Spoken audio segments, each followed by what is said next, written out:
Hello बंधुगण, welcome to my YouTube channel KVN विश्लेषरी Vidya Niketan. Screen रे आपण भल भाव देखि पारुथिबे ओडिशा राजस्व विपर्यय परिचालन विभाग द्वारा गोटे विज्ञप्ति प्रकाश पाई आउ एटा आमर दीपावली उपलक्षे ये विज्ञप्तिटा आसी। गवर्नमेंट हिसाब रे 21/10/2025 को दीपावली उपलक्षे पर्व उपलक्षे छुट्टी दिया हेतिला, जहाँकि चेंज होगी अतिरिक्त छुट्टी भाव घोषणा करागला 20 तारीख को।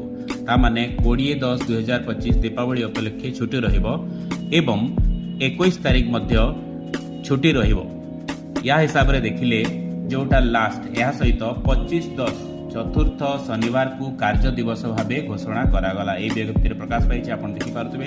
आ लेटर टी समस्त डिपार्टमेंट को दिया है। आपन भल भाव एठी स्क्रीन रे देखि पारुथिबे।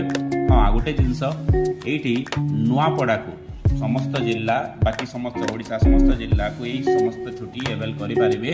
यह व्यतीत ओनली नुआपड़ा को छाड़ी। तो ये न्यूज़टा आपन भल लगिले वीडियोटी भल लगिले शेयर करेंगे आउ लाइक करेंगे। धन्यवाद। राधे राधे।